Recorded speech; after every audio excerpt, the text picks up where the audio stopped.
Yo, what's up, people? I'm Matt Heap, and I'm the owner and producer at Suff Studio in Colne, Lancashire. I recorded the single for One Cure for Man, and James has requested that I do a bit of a production / mix breakdown. So that's what I'm going to do. I'm going to talk you through the project, and talk about the process. Okay, I'll start on drums.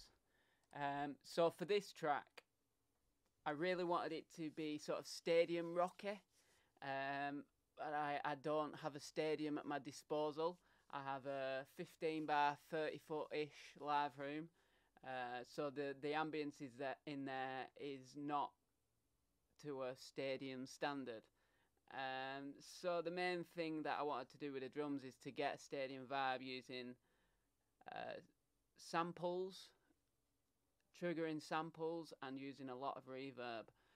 So I will just show you in the project how I achieve that. So if I mute everything which is providing ambience,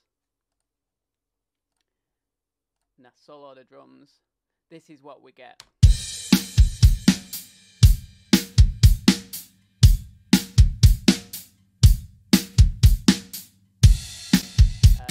The verses.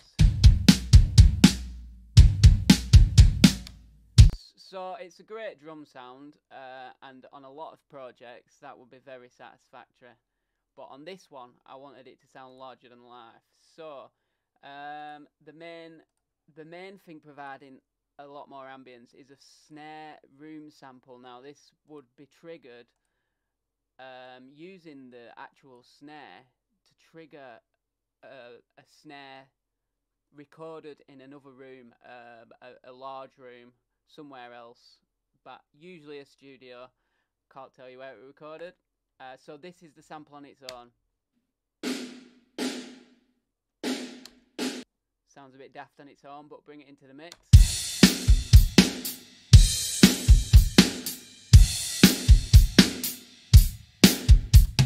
So we're getting somewhere there. The next thing I would have done is add a drum room reverb, which is basically an algorithm of a larger studio, which adds a bit more ambience.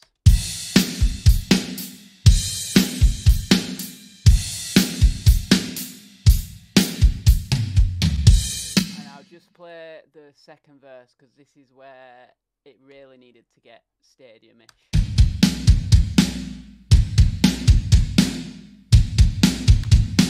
See, we're getting somewhere now.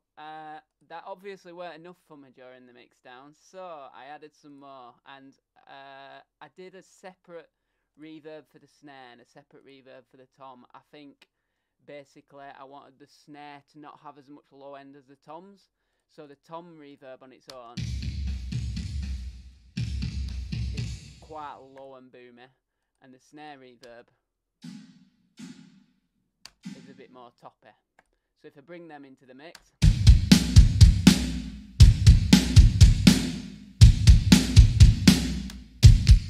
now we're getting stadium-ish. The last thing I would have done is added a parallel compression. Now this is where I send all the drums to it and I really crush it. In fact, I'll just show you how much I'm crushing it.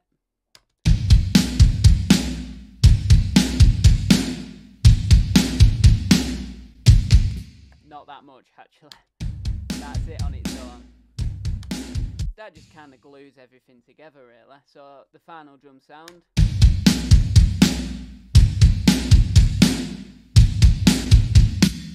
Now obviously it does sound quite over the top at the moment, but when you bring other elements into the mix, some of that ambience does get sucked up.